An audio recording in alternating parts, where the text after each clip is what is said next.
job is to add a spur behind this post in the middle, which has failed, and to add a spur in this post at the end, which has failed. All of this climber will be removed, and then we'll prune up this shrub. This archway here is sitting funny at an angle, so we're going to attempt to break the concrete and straighten it. Worst case scenario, we'll have to replace these beams and that bit of trellis on that side.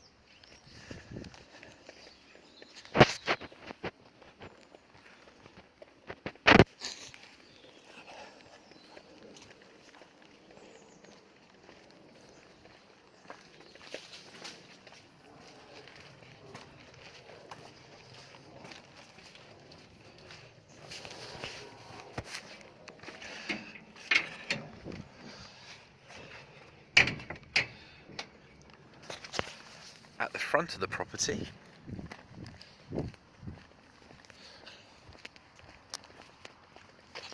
we will be lifting this concrete and we'll be installing a new drop curb so it has a nice finish running across the driveway and the road.